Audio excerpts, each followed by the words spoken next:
The individual renowned throughout history as Mao Zedong or Chairman Mao was born in the village of Shaoshan, Hunan Province, southern China, on December 26, 1893.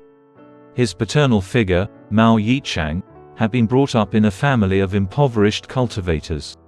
Nonetheless, subsequent to his brief military service in the Xiang army during his youth, Yichang resumed his occupation as a cultivator in his native region. Subsequently, he amassed sufficient funds to establish himself as a lender in the district. This, coupled with his agricultural endeavors, enabled him to emerge as one of the most prosperous farmers in the Shaoshan region, ultimately acquiring an area of approximately 20 acres. Wen Qimei, the mother of Mao, was an ardent Buddhist with a tumultuous upbringing. Her mother was his ex-concubine. Her father was an impoverished artisan who was a heavy drinker. His childhood was anything but ideal for Mao. His father was a stern disciplinarian who disciplined Mao and his three siblings primarily through physical punishment for disobedience. Their mother made a feeble effort to control his eruptions. During his childhood, Mao developed a fascination with his mother's Buddhist beliefs. However, his fascination with religion quickly waned, and at the turn of the 20th century, when he was only 8 years old, he was enrolled in a local primary school in Shaoshan. His education there was a synthesis of centuries-old Far Eastern values and traditional Chinese knowledge centered on Confucianism, with a dash of the Western world's pervasive influence that was unavoidable in China during the 20th century.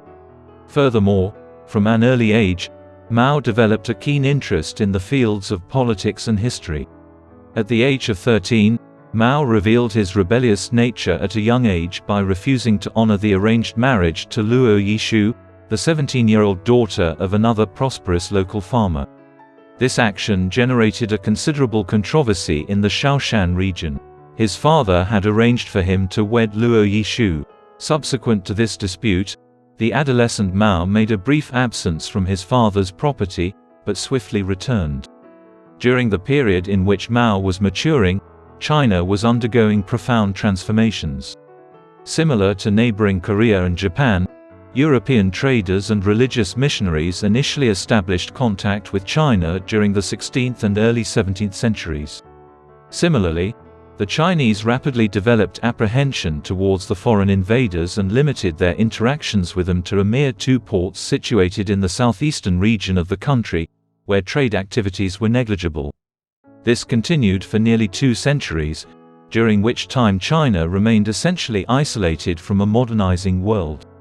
Its religious, social, and political values remained remarkably stable, and it was governed by an emperor and a closed government comprised of imperial rituals and administrators, as it had been for centuries. However, by the mid-19th century, China, similar to Japan and Korea, was unable to impede European interference in their territories due to their advanced warships, weaponry, and industrial might. By means of the Opium Wars, 1839 to 1842, 1856 to 1860, Great Britain compelled China to abandon its self-imposed isolation. After that, China was inundated with European contact, which brought not only British opium but also concepts regarding various forms of governance, novel economic advancements, and a plethora of technological innovations. Among these revolutionary and most striking concepts that entered China beginning in the middle of the 19th century was the realization that Europeans and Americans were no longer governed by tyrannical monarchs and emperors. Many of these nations were governed by the people, republics. Even in those that still had emperors or empresses, as was the case with Queen Victoria in Britain, they were essentially symbolic. The British Empire was regulated by Parliament. Furthermore, not all of these democracies were identical. Some were extremely conservative, while others were more liberal, and their economic development varied considerably. In addition, divergent viewpoints emerged regarding their reform and development.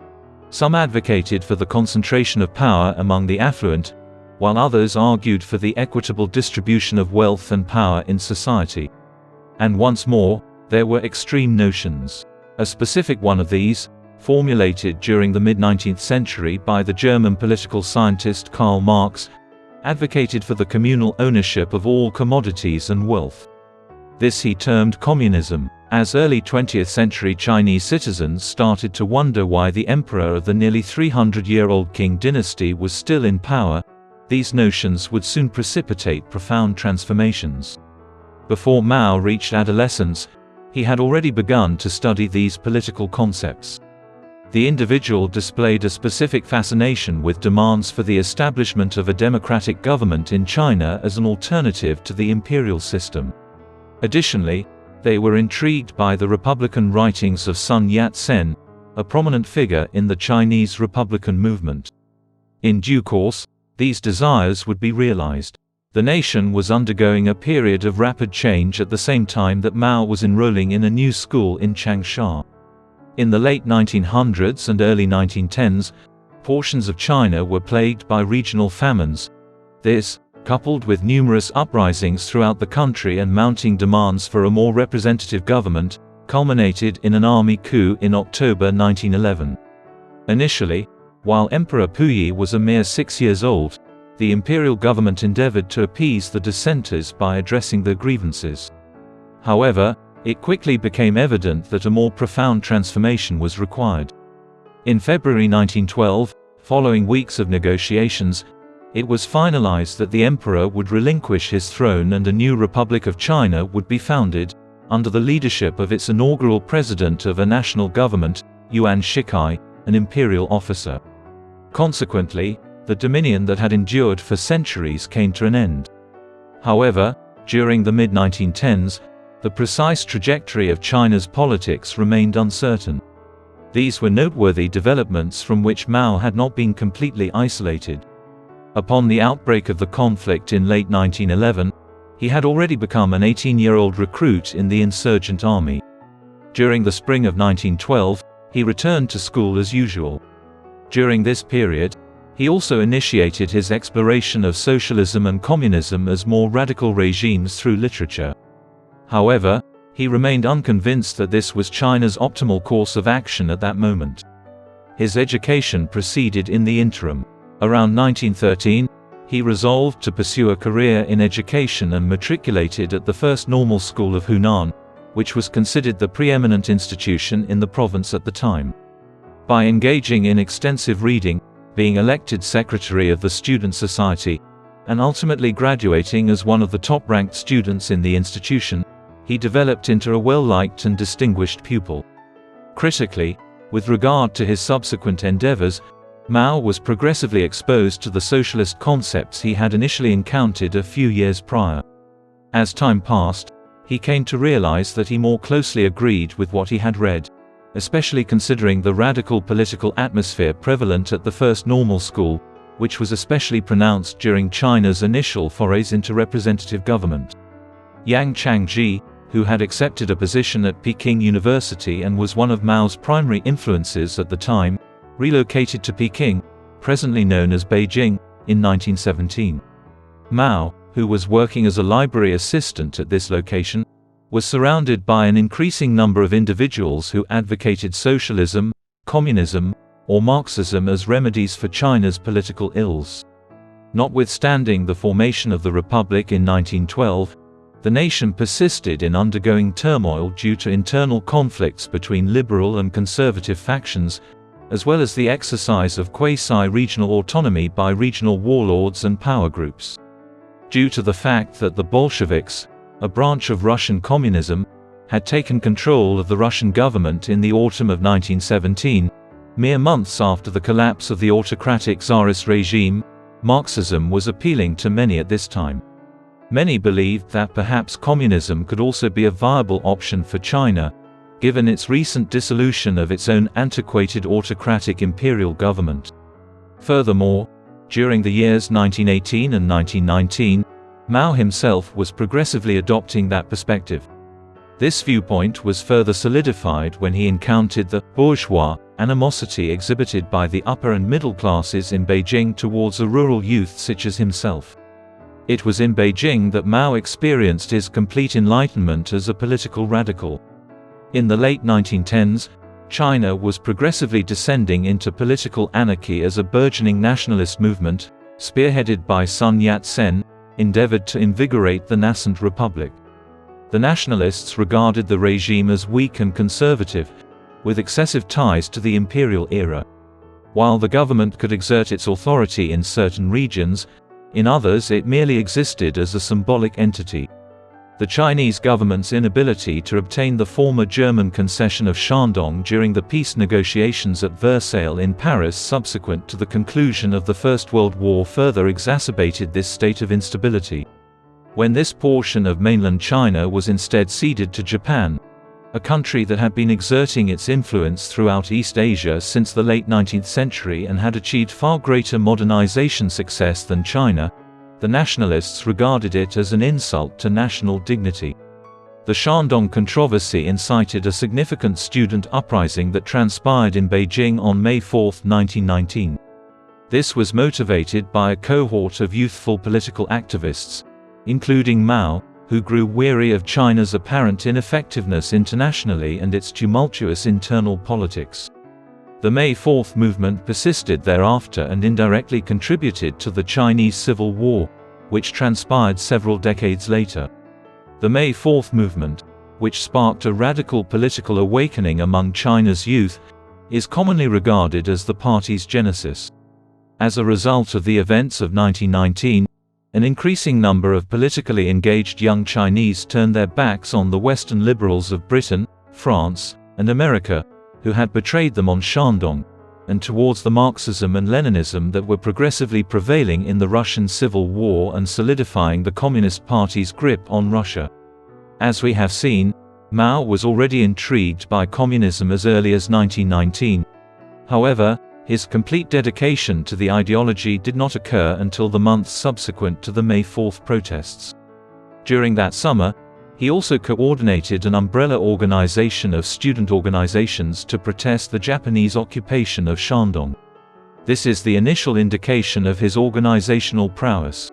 His writings also began to reference the Communists' victories in Russia and the Army of the Red Flag around this time and through 1920. Mao had declared himself a communist prior to the formal formation of the Communist Party of China in the summer of 1921, on the conviction that the ideology would serve as the foundation for the forthcoming Chinese Revolution. Nevertheless, the progression towards that revolution would be gradual. During this period, Mao remarried Yang Kaihui, the daughter of one of his former instructors, in 1920. He subsequently participated in the First Congress of the Communist Party of China in July 1921. The nascent political party promptly resolved to accept Russian assistance while concurrently forging an alliance with the Kuomintang, the nationalist party of Sun Yat-sen's younger successor, Chiang Kai-shek. Mao was among the initial Chinese communists to align himself with the Nationalist Party, as he held the conviction that a coalition between the nationalists and the communists was necessary to overthrow the reactionary Chinese political establishment. Thus, he resided in the nationalist stronghold of Guangzhou province for the majority of the 1920s, simultaneously serving as a communist and nationalist organizer and propagandist. During this time, Mao developed an even greater understanding of the hardships endured by the Chinese peasantry across the nation and the potential power they possessed in terms of overwhelming numbers if converted to the communist cause. Thus, Mao's career during the early and mid-1920s was formative, albeit relatively unremarkable. Everything started to alter in 1926. Following Sun Yat-sen's demise in 1925, Chiang Kai-shek assumed command of the nationalists. At this juncture, his political party, the Kuomintang, possessed dominion over significant territories in southern China. However, the nation remained profoundly fragmented, with the conservative government of the Republic retaining authority over Beijing and a substantial portion of the north, while remnants of the imperial era operated as quasi-independent Chinese warlords in other parts of the country. Chiang, resolved to compel the matter at hand, initiated a military campaign on behalf of the nationalists in Beijing in 1926. As the Northern Expedition came to be known, it was a tremendous success, and the nationalists seized control of a number of the main cities between 1926 and 1927. However, The northern expedition's very success precipitated a civil conflict. Chiang Kai-shek effectively severed the loose alliance between the Chinese communists and the nationalists that had existed since 1921. He had become suspicious of the communists' growing power and the role that Russia hoped to play in China after the conservative regime in Beijing was overthrown. As a consequence, the Nationalist Party experienced a division in 1927. Chiang's right-leaning nationalists diverged from a left-leaning faction that sought to reconcile with the communists. Conventionally, these occurrences marked the start of the Chinese Civil War, an extended conflict that spanned more than 2 decades. The newly ascendant Kuomintang, led by Chiang Kai-shek, initiated a nationwide assault on communists in China during the summer of 1927. Thousands perished, and the celebration was repressed in numerous locations. In light of this significant setback and the subsequent outbreak of civil war between the nationalists and the communists, Mao led several hundred of his adherents into the wilderness bordering Hunan province, near the Jinggang Mountains.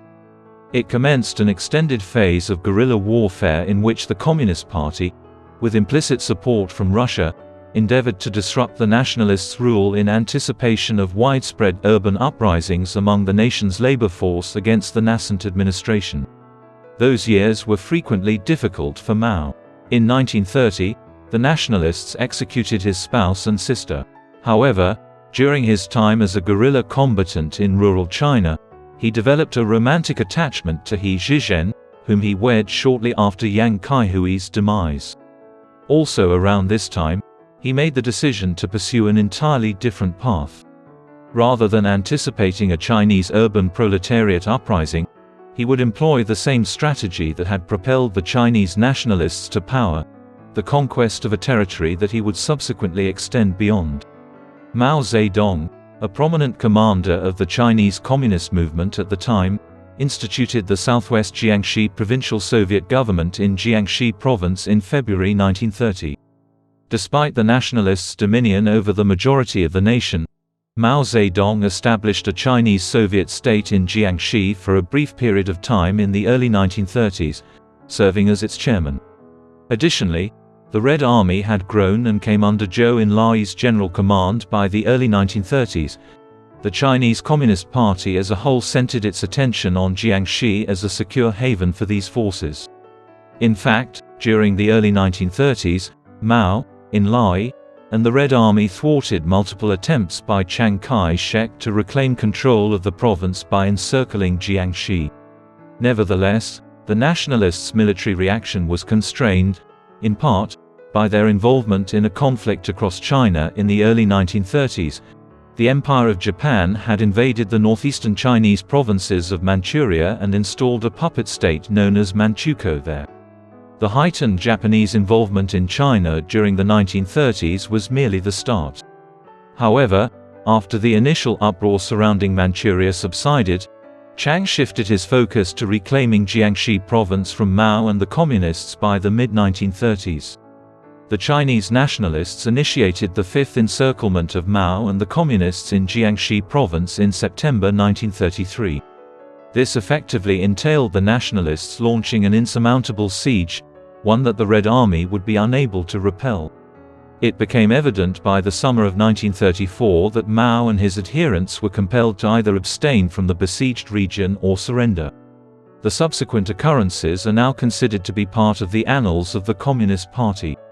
In October 1934, Communist forces in southwest China, comprised of 86,000 troops, 15,000 personnel, and 35 women, breached nationalist enemy lines and initiated a catastrophic retreat from their encircled headquarters. It was dubbed the Long March for its duration of 368 days and 6,000 miles traversed.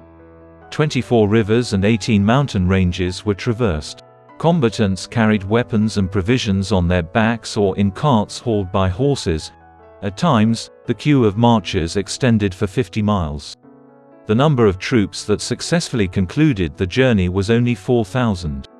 After enduring nearly daily skirmishes with nationalist forces, aerial bombardment, starvation, and almost daily engagements, Mao ultimately halted his columns at the base of the Great Wall of China. Commemorating Mao Zedong's ascension to the undisputed leadership of the Chinese Communists, the Long March is considered the longest continuous march in the annals of warfare. In the months following the Long March, Chinese politics exhibited an odd tendency towards a reconciliation between the nationalists and the communists. Chiang Kai-shek's nationalist administration had been confronted with challenges across various domains for an extended period of time. In addition to the communists, the Empire of Japan and its attempts to establish political and military dominance in the Far East presented a potentially more formidable obstacle. In the early 1930s, this had already led to the occupation of Manchuria and the formation of the puppet state of Manchukuo. However, with the passage of time, it became evident that the imperial government based in Tokyo harbored intentions for an even more extensive territorial conquest in China. As a consequence, a considerable number of nationalists held the view that it would be most prudent to temporarily set aside their divergences with the communists and coalesce into a unified opposition against the imminent Japanese assault. Moscow further motivated Mao and his adherents to adopt a similar course of action. Thus, Mao's communists and Chiang Kai-shek's nationalists once more gravitated towards an alliance of convenience throughout 1935 and 1936. Tens of thousands of Chinese civilians, including those in Nanjing, were slaughtered during the Japanese military occupation of numerous major cities along China's eastern coast in July 1937, which further accelerated the pursuit of this objective. As a consequence, the Chinese Civil War evolved into the Second Sino-Japanese War, which subsequently formed an integral component of the Second World War. The Communists and the Nationalists re-established a formal alliance by the conclusion of 1937, subsequent to Chiang Kai-shek yielding to internal pressure to do so. In addition, around this time, Mao remarried to actress Jiang Qing, who would later become his fourth and final spouse. An illustration of his increasing ruthlessness was the placement of his ex-wife, He Zhizhen, in a mental asylum in the Soviet Union. Concurrently, the contours of the adversarial conflict against Japan that would unfold over the subsequent decades started to emerge. The nationalists advanced towards central China inland in response to the Japanese occupation of the prosperous coastal regions and agricultural lands in eastern China. Over the following few years, the nationalists and the communists would engage the Japanese to the east in an attritional conflict from these inland provinces. Furthermore, in terms of the support Mao and the communists received, these were pivotal years. During the late 1930s and early 1940s, Mao's Red Army experienced a significant expansion, rising from an estimated 50,000 to nearly 500,000 soldiers. Consequently, the conflict with Japan ultimately generated the type of nationwide backing for the Communist Party that Mao and his successors had been unable to secure during the late 1920s and early 1930s. In 1940, indications began to emerge that Mao's communists might be capable of achieving significant victories against the Japanese occupation forces. The 100 Regiments campaign, initiated in August 1940, witnessed the 400,000-strong Red Army launch simultaneous assaults against 5 coastal provinces under Japanese occupation. These attacks caused significant damage to Japanese supply routes and claimed the lives of over 20,000 Japanese troops. Despite encountering obstacles in late 1941 and early 1942, the Japanese executed a sequence of extensive conquests throughout the Western Pacific, including the capture of Burma and Singapore from the British and the Philippines from the United States subsequent to the declaration of war against the United States in December and the unexpected assault on the American Pacific Fleet at Pearl Harbor in Hawaii. Although these conquests initially established the Japanese as the dominant power in Eastern Asia, their involvement in the broader Second World War also secured the British and American allies for the nationalists and communists. By securing augmented military, financial, and logistical assistance, they successfully prolonged the Japanese occupation of eastern China throughout the duration of the Second World War. As the conflict continued to rage in the first half of the 1940s, both the Chinese Communist Party and Mao as its leader experienced further expansion of influence. the nationalists were disadvantaged in the war of resistance against the Japanese due to its inherent characteristics. Initially, the communists possessed a greater understanding of guerrilla warfare, having operated in this manner against the nationalist government for an extended period of time during the late 1920s and early 1930s. Consequently, they were more adequately equipped to confront the Japanese, and as they achieved a succession of triumphs against the Japanese, the Red Army emerged as the more appealing alternative for Chinese citizens desiring to resist the foreign occupation. Furthermore, numerous individuals perceived Chiang Kai-shek's Kuomintang as a mere Chinese expression of the right-wing movements that had initially enticed Japan to enter China. Furthermore, with the growth of the Chinese Communist Party, CPC, Mao consolidated his authority. He assumed the leadership positions of the party secretariat and Politburo for the first time in 1943. Moreover, it was throughout these years of conflict that he began to assert that the development of Chinese communism would be markedly distinct from that of Russia. Beijing would not serve as Moscow's vassal in the coming years. Japan endured a succession of catastrophic setbacks in its struggle against the United States beginning in 1943. Concurrently, its European allies, Germany and Italy, were engaged in an increasingly hopeless conflict against Russia, Britain, and the United States. After achieving victory in that region, the Allies would devote their entire arsenal to countering the Empire of Japan. As a result, during the concluding years of the war, attention reverted to China's political landscape and the succession to power in the event of the nation's liberation from Japanese occupation. Significant rifts in the alliance between Mao's communists and Chiang Kai-shek's nationalists emerged as early as 1940.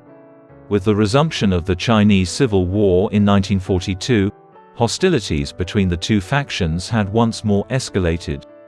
It would again erupt in its entirety after the Pacific War concluded. The nuclear weapons detonated by the United States on August 6 and 9, 1945, struck Hiroshima and Nagasaki in Japan. The Soviet Union launched an invasion of Manchuria at the same time that Japan had occupied the region since 1931. As a consequence, the Empire of Japan formally surrendered to the Allies within weeks. Following the conclusion of the Second World War, the Chinese Civil War re-emerged as Mao's communists and the nationalists engaged in combat. In 1945, Mao found himself in an exceedingly favorable position compared to his state a decade earlier, subsequent to the Long March. If the Long March had not been successful in sustaining the Chinese Communist movement, the Japanese occupation of China in 1937 and the subsequent 8 years of war with Japan would have significantly bolstered the Communists' position. An intriguing historical occurrence transpired when the Japanese invasion of China inadvertently precipitated the Communists' rise to power. Mao received an additional advantage in early 1946 when Stalin ceded Manchuria to the Chinese Communist Party. However, 3 years of additional intense combat between the nationalists and the Communists passed before a breakthrough was achieved. The Communists achieved complete dominion over east-central China, encompassing the area south of Beijing, in September 1948 through the Huaihai Campaign's conquest of Shandong Province. Mao then initiated the Pingzhen Campaign against Chiang Kai-shek's forces in northern China during the winter of 1948.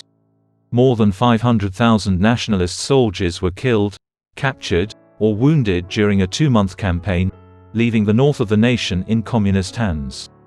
Early in 1949, Mao and the commanders of the Red Army had substantially secured northern China. In the spring of that year, they resolved to advance into the heartland of nationalist-held territory, south of the Yangtze River. Notwithstanding the entreaties of Joseph Stalin, the leader of the Soviet Union, for Mao to establish a coalition government with the nationalists, this action was taken. Stalin had no desire for a power adversary among the communist leaders, but one was on the horizon. On April 23, 1949, the Red Army captured Nanjing, the capital of the nationalists. Through a sequence of additional decisive victories, Chiang Kai-shek and his remaining adherents retreated to Guangzhou in the autumn of 1949. A few weeks later, he and the remaining nationalists resolved to retreat strategically from the Chinese mainland to Taiwan, also referred to as the island of Formosa. The nationalists proclaimed their newly formed government as the Republic of China, an entity that had been constituted since 1911. In the interim, on October 1, 1949, Mao Zedong proclaimed the establishment of the People's Republic of China from the mainland. The Chinese Civil War, which spanned over 2 decades of struggle between the nationalists and the communists, had reached its conclusion. Mao presently assumed the role of the inaugural chairman of the Central People's Government. As a preliminary action, it was necessary to resolve the unresolved matters of the war. Off the southeastern coast of China, the Red Army initiated hostilities against the island of Hainan in the spring of 1950. The 100,000-strong nationalist forces were compelled to surrender within weeks. The international community had come to anticipate that Mao would initiate an invasion of Taiwan. In fact, the United States government, which had historically supported Chiang Kai-shek and the Kuomintang, withdrew its recognition from his nascent regime in Taiwan on the grounds that it would inevitably fall victim to Mao and the communists. Taiwan, however, continues to operate autonomously despite numerous crises between the two parties and the absence of an invasion. Moreover, Mao traveled to Moscow during the winter of 1949–1950, in the immediate aftermath of the Civil War's conclusion. In this location, he successfully negotiated substantial financial infusions from Russia and Technological Council for China, notwithstanding the fact that Mao tacitly acknowledged Stalin's preeminence within the communist world. It would be several years before Mao could make an effort to pursue his own objectives. During the years following World War II, China implemented extensive political, social, and economic reforms. To begin with, an extensive land reform initiative was launched with the objective of transferring agricultural land from the control of landlords and large-scale producers to the ownership of impoverished peasants. Although this resulted in a decline in economic inequality, it was not devoid of violence. Throughout China in the early 1950s, former landlords were assaulted or even murdered on a massive scale. Concurrently, a massive effort was launched to clamp down on opium production and consumption throughout the nation. This practice was in part the result of 19th-century British intervention in the Chinese economy. Millions of opium addicts and chronic users were coerced into labor reform centers in the 1950s. They were joined in these endeavors by hundreds of thousands of individuals labeled counter-revolutionaries by Mao's regime, the majority of whom were former Kuomintang members. Mao also introduced the new People's Republic to the international community by committing to the Korean War, which erupted between an American-backed South and the Communist North in the summer of 1950. Massive Chinese assistance ensured that 3 years later the conflict came to an end in a stalemate. Additionally, it precipitated a rift between the United States and Mao's new regime, which was characterized by a trade embargo that persisted for more than 2 decades. During the 1950s, Mao Zedong formulated a distinct vision regarding the trajectory of communist ideology in China. It is erroneous to conclude that Mao Zedong was merely a power seeker who established his authority in China through the use of communist ideology. Undoubtedly, as his lengthy chairmanship continued into the 1960s and 1970s, it became abundantly obvious that he was a brutal autocrat, but he had also read extensively on Marxist-Leninist thought and had a prescient plan for the development of communism in China. At the onset of the 1950s, this vision entailed harnessing the industrial prowess of China's expanding eastern cities and its vast rivers to transition the nation away from its heavy dependence on agriculture. As Mao put it, the communists came to power when the Red Army, when it was powerful enough, encircled the cities occupied by the nationalists and the Japanese before absorbing them. Currently, the exact inverse was required. As Marx had intended, China's cities would have to expand outward in order to bring the nation closer to communism.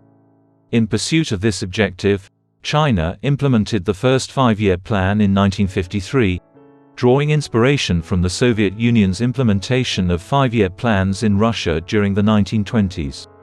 The principal objectives of the first five-year plan, which spanned from 1953 to 1957, were to wean the Chinese economy off its dependence on agricultural production and facilitate its transition into a global power by establishing an industrial economy. Throughout the nation, new factories were constructed amid the plan, aided by Soviet financial assistance and the knowledge of Russian advisors. Collective farming and state administration were implemented throughout China. Moreover, the completion of 595 large and medium-sized economic and infrastructural projects, including major roads, railways, and new dams, which frequently connected regions of China in ways never before conceivable, consumed billions of yuan. The consequence was a 128% increase in industrial productivity in China, with steel production alone surpassing 5 million tons in 1957, up from 1.35 million tons in 1953. Over the course of the same 5 years, coal extraction increased by twofold, while cereal and cotton yields in agriculture increased by more than 30%. In general, the first five-year plan implemented during Mao's regime was a tremendous economic success. However, this success also sowed the seeds of destruction, as it instilled in Mao and his colleagues a sense of hubris that would have disastrous repercussions on the second five-year plan, also known as the Great Leap Forward. The Soviet leader who succeeded Stalin in 1953, Nikita Khrushchev, declared during a speech at a regional gathering of Soviet representatives on May 22, 1957, that his objective was for the Soviet Union to catch up and surpass America in terms of economic output by 1980. A few months later, in November 1957, he reiterated his claim at a gathering of international communist leaders in Moscow to commemorate the 40th anniversary of the October Revolution, the event that had ushered the Soviets into power in 1917. However, this time around, he was even more ambitious in his assertion. The Soviet Union would surpass the United States in 15 years. In the wake of the Soviet leader's speech, Mao, whose relationship with Khrushchev was more antagonistic than it had been with Stalin, began to contemplate this objective. Mao desired for China to rival the Soviet Union. Not to be eclipsed, he swiftly resolved to make comparable assertions and declared that China's objective was to surpass Britain's steel and other fundamental industrial outputs production levels within 15 years in order to catch up economically. The Chinese Communist Party instituted the second five-year plan, commonly known as the Great Leap Forward, for the nation's economy in 1958, with this objective in sight. It would lead to the most calamitous famine in the history of the planet. Mao held the conviction that the fundamental gauges of China's economic advancement would be the production of grain and steel. Rapidly increasing these would demonstrate to the Soviets in Moscow and the rest of the world that China was establishing itself on the international stage. As a result, in 1958, the state utilized every available tool to initiate an increase in grain and steel production. This was accomplished through the establishment of additional smelting factories and the conversion of an ever-increasing area of agricultural land to cereal production. In pursuit of this objective, enormous tracts of farmland were consolidated into state-owned behemoth farms, and millions of workers were reallocated to sectors of the economy unrelated to their initial training. In addition to the provision of substantial state funding, party officials were dispatched to the countryside and municipalities with the directive of optimizing production. Nevertheless, a number of these endeavors were inherently perilous, given that the state in some cases was implementing experimental farming techniques and in others was converting land that was better adapted for alternative crops to grain production. In other cases, laborers were employed in steel factories without adequate or any prior training in their respective occupations. 1958 marked an unfavorable commencement, but the situation would significantly deteriorate thereafter.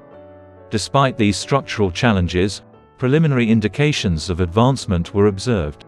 Production of steel and iron increased during the early phases of the Great Leap Forward, possibly by 30 to 40% in 1958. However, the method by which it was escalated could potentially have dire consequences in certain situations. In their haste to demonstrate success, local party cadres across the nation frequently resorted to ruthless and unfathomably short-sighted strategies.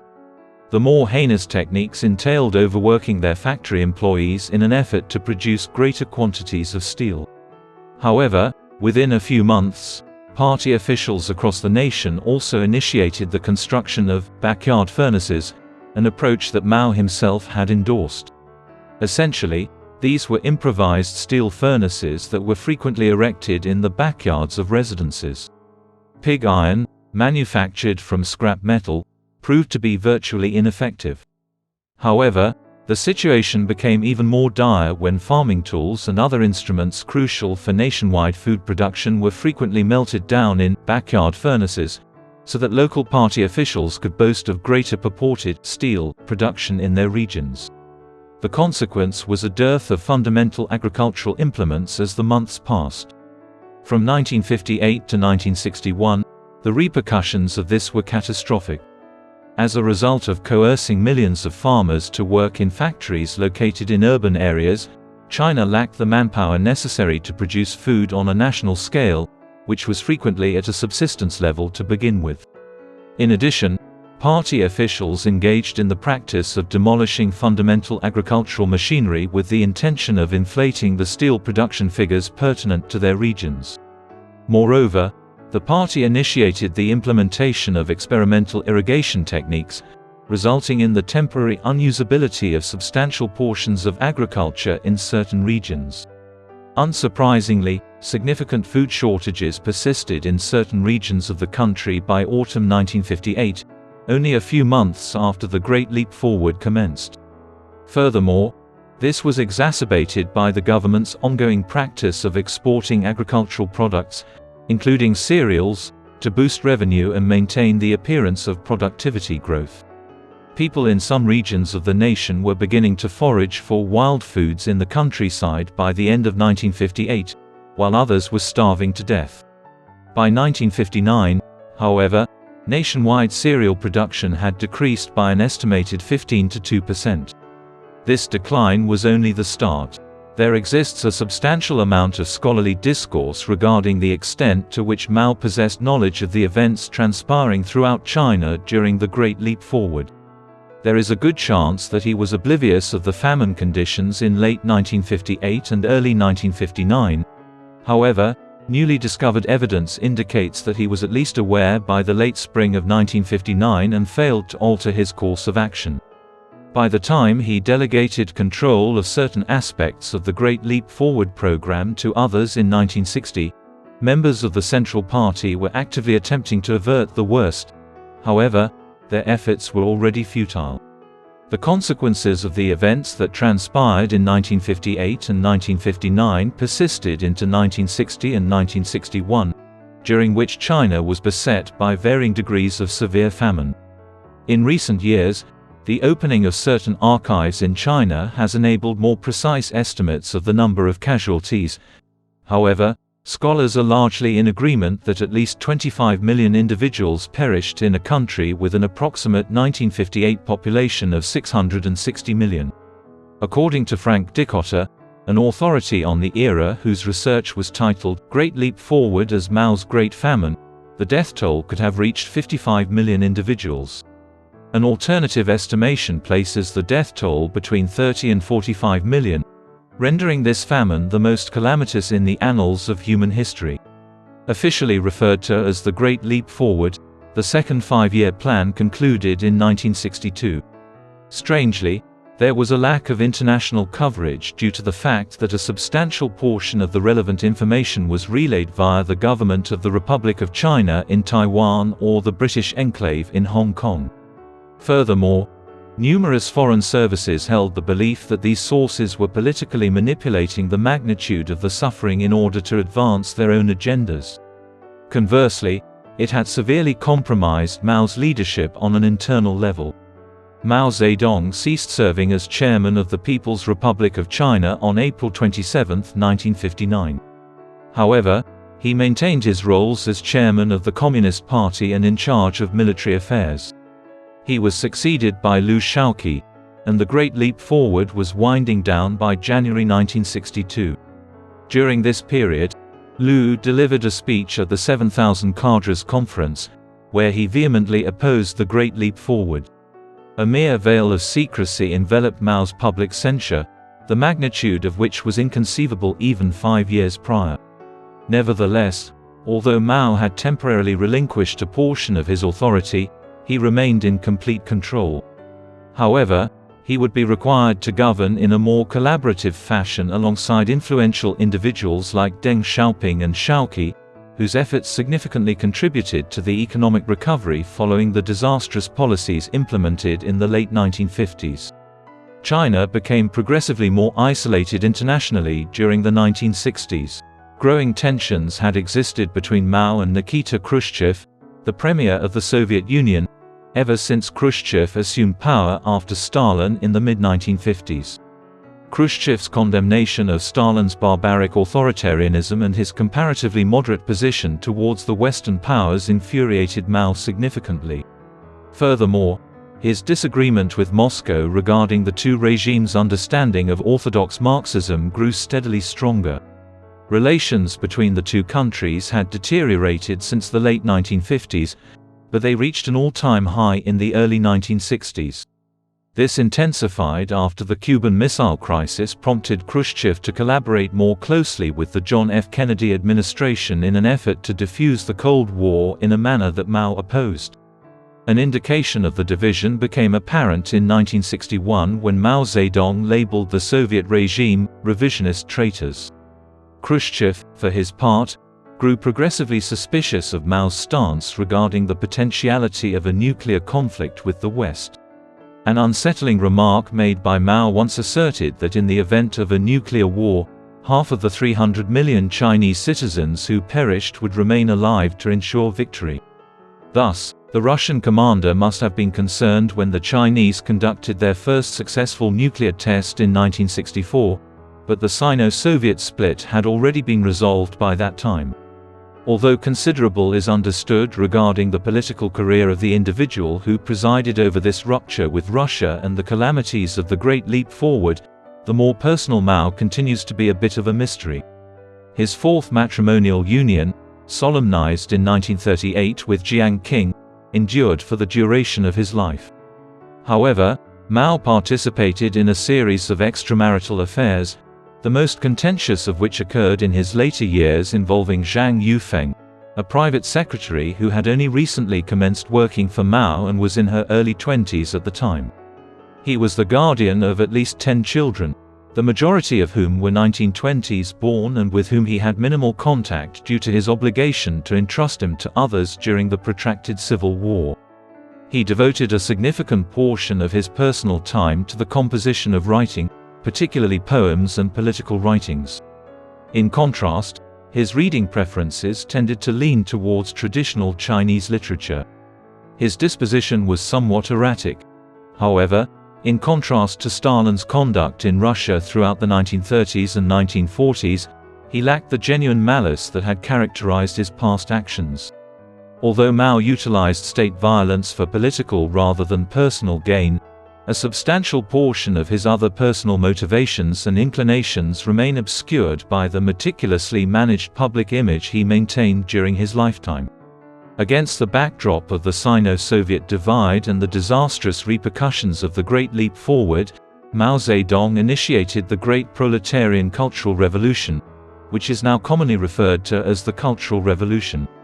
Initiated in 1966, the Cultural Revolution was conceived as a political and social mobilization with the objective of purifying Chinese society and Chinese communism through the elimination of any remaining capitalist and bourgeois elements and vestiges of Chinese traditionalism. Mao asserted that the Chinese Communist Party had developed a bourgeois bureaucracy that was misdirecting the country. This bureaucracy, along with revisionist communists such as those currently in power in Russia, needed to be halted, and a renewed commitment to the communist cause must emerge. Mao specifically urged the post-Second World War youth cohorts, who had not experienced life in China prior to communist governance, to bombard the headquarters, in an effort to eradicate bourgeois and capitalist elements from Chinese society and revitalize the communist movement. Mao's motivations for initiating the Cultural Revolution have been the subject of extensive scholarly discourse. Certain historians contend that he genuinely held the view that after almost 2 decades in power, the Chinese Communist Party and the vast administration it oversaw across the country had become compromised. Furthermore, they argue that a cultural reawakening was imperative to halt the bureaucratic decline of the nation. Nevertheless, although this may have served as a catalyst for Mao's actions, it is indisputable that the chairman envisaged the Cultural Revolution primarily as a means to reinstate his authority over the Communist Party and the entire nation. The movement's inherent characteristics enabled Mao to utilize the party apparatus and broader state organs to eliminate his adversaries and rival factions from the government. During the early 1960s, as the nation witnessed the devastation caused by the Great Leap Forward, the quantity of these increased exponentially. Those who had ventured to challenge Mao would be eliminated in the most ruthless purges ever witnessed within the Chinese Communist Party. The consequence was years of disturbance that incited widespread animosity among the Chinese populace and fostered an atmosphere characterized by apprehension and distrust. The Cultural Revolution commenced in May 1966 when Mao Zedong implored the populace, with a specific emphasis on students, to take action in order to purge the ranks of the party. Gangs of students attacked their instructors, intellectuals, government officials, and even individuals perceived to be wearing bourgeois attire within weeks. The attacks exhibited a spectrum of severity levels. An instance of moderate to mild violence occurred when student gangs assaulted instructors, resulting in the shaving of their heads. Conversely, instances of truly bloody acts transpired, including the murder or suicide of government officials. During the summer of 1966, as the hysteria intensified, official party newspapers fueled the situation by urging the general public to eradicate the malevolent practices of the previous society and confront the monsters and demons. At this juncture, individuals enrolled in academic institutions and collegiate campuses throughout China were coalescing into factions known as the Red Guards, which were dedicated to safeguarding the Communist Revolution and eradicating the Four Olds, antiquated concepts, traditions, routines, and culture. August became renowned as Red August due to the visceral disturbance that swept the streets of cities such as Beijing and Shanghai by early autumn, when gangs of adolescents donning red armbands traversed the thoroughfares. The Red Terror was comprised of factory workers and laborers on collectivized farms who joined as the initial violence, which was soon spread to other groups. In the interim, Mao directed these organizations against his adversaries within the government and the broader party apparatus, to the best of his ability. As a strategy, however, to purge his opponents from the party, this was an extremely unstable approach. Despite the fact that extremist factions were posing a threat to Mao's authority by 1967, the Cultural Revolution persisted. The "Down to the Countryside" campaign, instituted by Mao Zedong in 1968, compelled the offspring of ostensibly bourgeois urban families belonging to the middle class to attend re-education camps situated in rural areas. In the interim, the chairman was establishing an ever-expanding cult of personality, aided in part by the distribution of his Little Red Book, a compilation of his sayings and writings that came to symbolize Maoism in China at this time. The violence persisted ceaselessly until the late 1960s. However, Mao himself recognized the necessity for a reduction in intensity by 1971. While some consider Mao's death in 1976 to be the official end of the Cultural Revolution, the most severe disturbance to have subsided by the early 1970s. Similar to the catastrophic devastation precipitated by the Great Leap Forward a decade prior, the exact number of lives lost due to the Cultural Revolution has proven challenging for historians to ascertain. The death toll attributed to the violence that ravaged China from 1966 to 1971 typically fluctuates between 2 million and 500,000 individuals. A significant number of these individuals perished at the hands of the Red Guards and other factions incited to fervor by Mao's directives. However, It is likely that the majority of these perished when the army was summoned to suppress unrest or when Mao himself ordered the army and the Communist Party to purge particular groups. The psychological anguish imposed on a society in which individuals were essentially incited against one another by the government was equally destructive. Possibly the most egregious instance of this occurred in the southern province of Guangxi during the Cultural Revolution, which claimed between 100,000 and 150,000 lives. In Guangxi, individuals resorted to extreme measures such as boiling, disemboweling, or burying the persecuted alive. Systematic cannibalism was prevalent as the irate multitudes endeavored to devour their adversaries in a literal sense. In the end, the Cultural Revolution left an incalculable mark on Chinese society.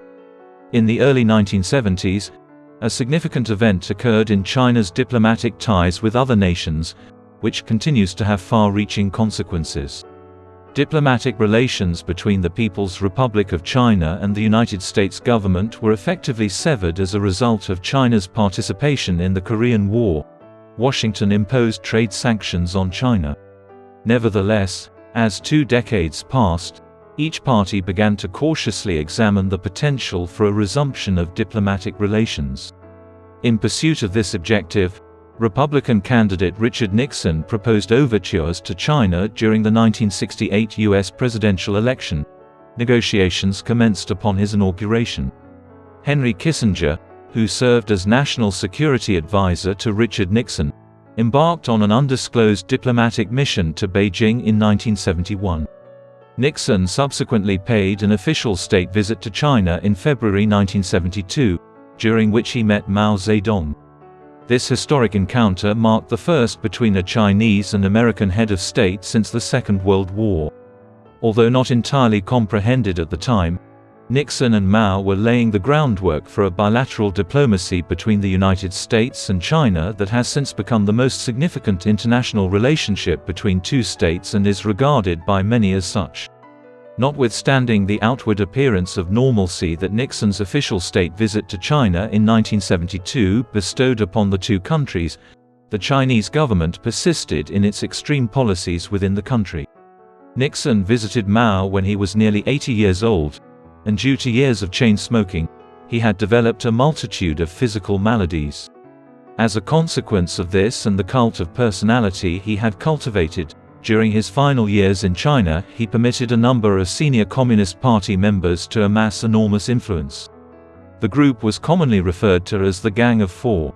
It comprised Jiang Qing, Mao's wife, Zhang Chunqiao, an ultra-Maoist writer who gained notoriety in the 1960s for his critique of bourgeois elements in Chinese society, Yao Wenyuan, Chunqiao's close ally, and Wang Hongwen, a youthful political figure who rose through the ranks of the Shanghai branch of the Chinese Communist Party to become a prominent figure during the Cultural Revolution. Despite the Gang of Four's significant contribution to the propagation of the most heinous excesses of the Cultural Revolution from 1966 to 1971, their influence on Mao's government persisted well beyond the conclusion of the most extreme purges in the late 1960s. Mao Zedong's final years and his preeminence in Chinese politics are difficult to characterize due to the presence of competing forces in the corridors of power in Beijing. Without a doubt, Mao remained steadfast in his commitment to maintaining power until the very end. Consequently, he persisted in permitting the Gang of Four and their adherents to maintain significant sway throughout the nation. Nevertheless, an emerging faction of individuals formed an alliance with other party elders, including former Premier and head of the Red Army Zhou Enlai and former General Secretary of the party Deng Xiaoping. These individuals desired to introduce a higher level of professionalism into the management of the economy and government, in contrast to the party's more traditional and ideological values espoused by Mao.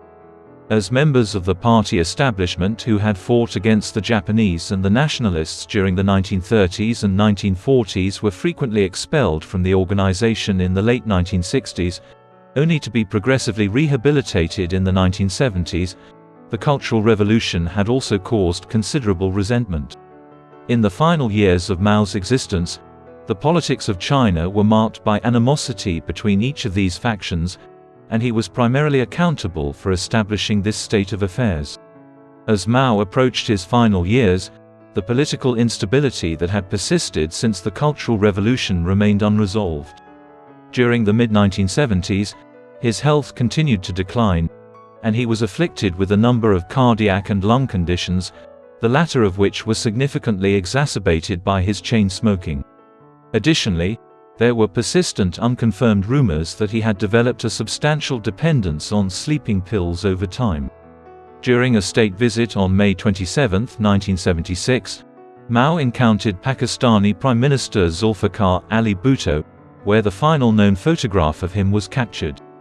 However, by that time, he had already encountered the initial of multiple myocardial infarctions that transpired from autumn to spring 1976, progressively impairing his condition. The last one, which occurred on September 5, rendered him virtually immobile, and he passed away 4 days later. From September 11 to September 18, 1976, a week-long state funeral was held in his honor, during which 1 million Chinese citizens passed by his remains. At present, the colossal mausoleum of Mao Zedong, which contains his embalmed remains, is situated amidst Tiananmen Square in central Beijing.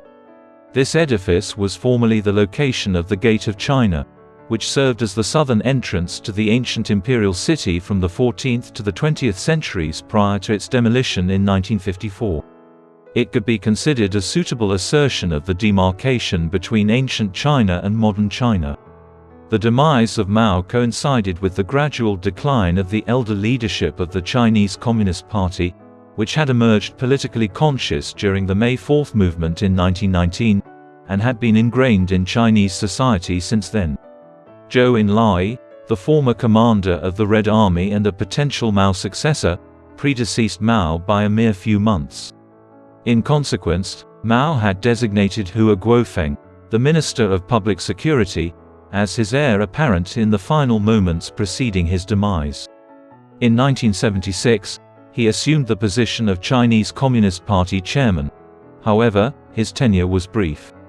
Deng Xiaoping, who assumed the de facto leadership of China in 1978, outmaneuvered Guofeng in the years that followed. However, Guofeng's brief tenure as leader was noteworthy for the apprehension and indictment of the Gang of Four, which was held accountable for the excesses of the Cultural Revolution. With the exception of one case, they were subsequently received life sentences of imprisonment during Deng Xiaoping's regime. In contrast, Deng Xiaoping expeditiously steered China away from its planned economy and the authoritarian tenets of Mao's regime by instituting term limits on political office, notwithstanding his impeccable communist credentials. The economic phenomenon that engulfed China can be attributed to Deng's rule as Mao's successor, during which time he welcomed foreign investment and expertise. Thus, Mao ultimately demonstrated that he hindered China's progress rather than facilitating it. Mao Zedong stands as a highly controversial figure in both Chinese history and the annals of modern world history. Certain individuals perceived him as a ruthless despot and the perpetrator of mass murder. From 1949 to 1976, during his reign, more than 50 million individuals perished untimely, with some estimates placing the death toll at 80 million. These losses were caused by government-orchestrated catastrophes, such as the Banqiao Dam failure of 1975, which claimed the lives of over 200,000 individuals. Conversely, he is regarded by numerous individuals as a contemporary Chinese national hero of the highest caliber. During the Long March of the 1930s, he ensured the survival of the Chinese Communist cause. Moreover, throughout the Second World War, he commanded Chinese resistance against Japanese occupation and later led the Red Army to victory over the nationalists. There are those who emphasize Mao's accomplishments while also highlighting the significant rise in life expectancy and living standards in China from the 1940s to the 1970s.